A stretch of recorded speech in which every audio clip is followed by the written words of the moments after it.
Hey y'all. Um, Seems like I always make a video when I come out of CVS. And I've told y'all before that I really pay attention to those coupons they give me. Um, and that's thanks to one of the ladies back in the pharmacy that told me about them. I saw them, but I never paid attention to them. Usually it's for makeup or something like that, and I spend very little money on that.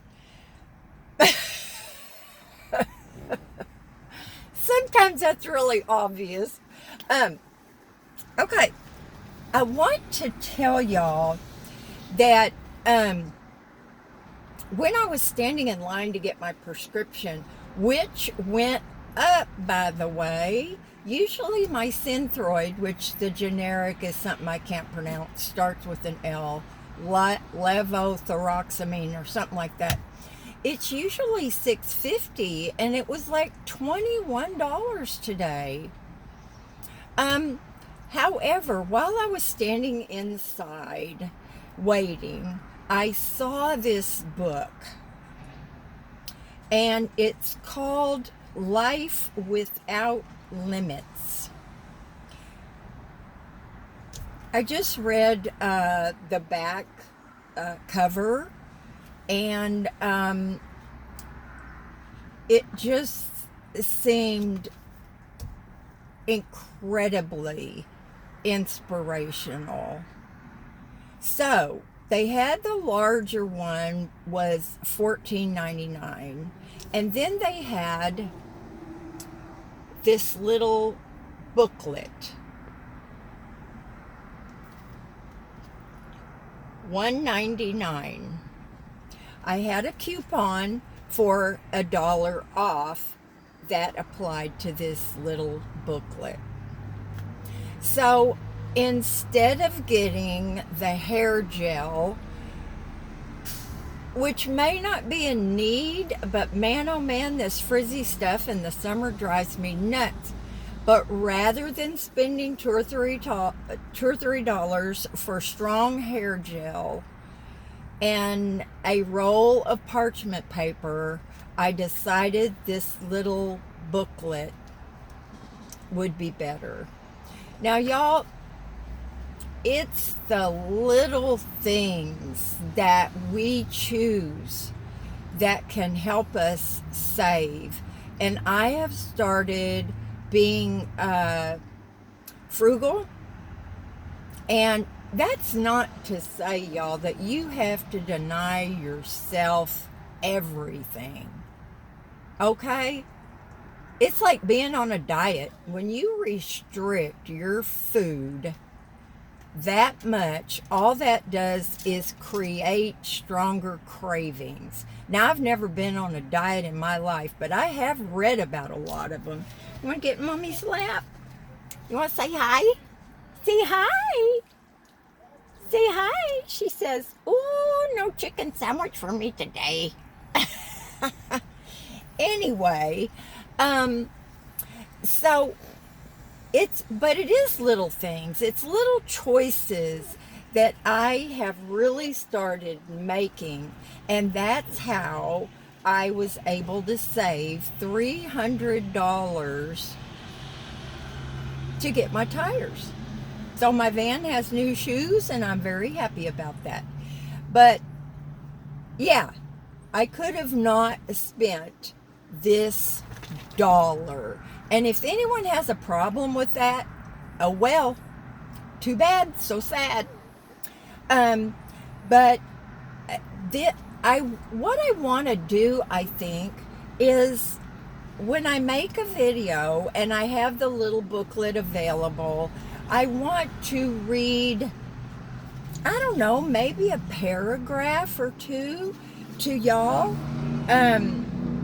And you may have read this book. I'm going to tell you what the gentleman's name is, and I'm going to read the back cover to you. There'll be some of y'all that don't care about this, and I understand that. You can skip that part. It's not going to hurt my feelings. I'm not even going to know it. But this gentleman's name is Nick, and he's Australian, so he has the pronunciation Vujicic.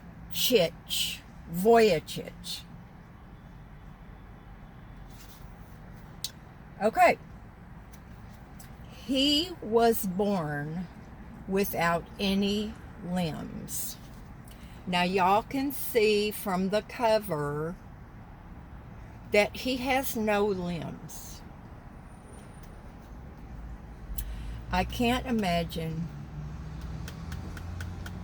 much of anything would be more devastating to a parent than to see their much awaited little bundle of joy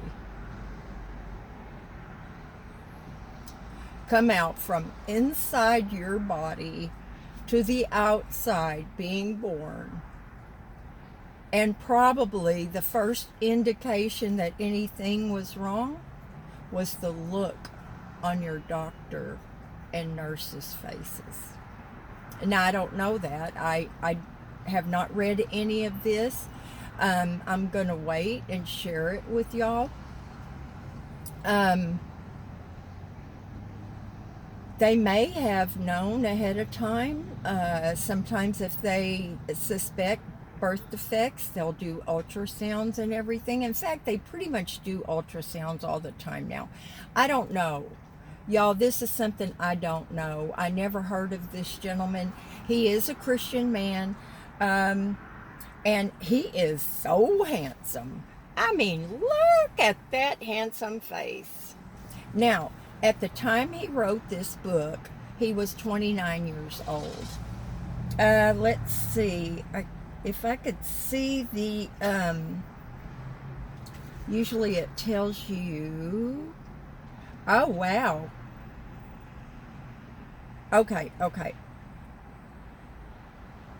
This book has been adapted from Life Without Limits in 2010.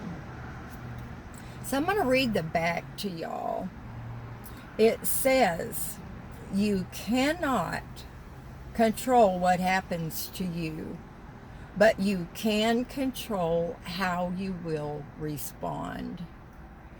And I know that's true. And it's not easy to respond always in a positive way, but at least we can try. He says, I do believe my life has no limits, and I want you to feel the same way about your life, no matter what your challenges may be. Now, y'all, for him to say this is a lot stronger message than for me to say that. I have never had challenges this big in my life, and I thank the good Lord for that. But we don't know what the future holds for any of us. But anyway, y'all bear with me because the print, let me open this up. The print is little. I may have to get a magnifying glass to read this to y'all. It says, as a teenager, Nick wondered how he ever could have a normal life. Born without arms and legs, Nick questioned how he would finish school, find a job, enjoy relationships, and not be a burden to others. He even contemplated suicide before realizing that his challenges did not need to limit his life. In Your Life Without Limits, Nick tells why circumstances should not rule your life and how to grab hold of the hope that changes everything for the better. Now, y'all, I realize and I know that there are a lot of you in this little community that have huge limitations. One of y'all made the comment at one time, it's been a while back, that they had the beginnings of dementia.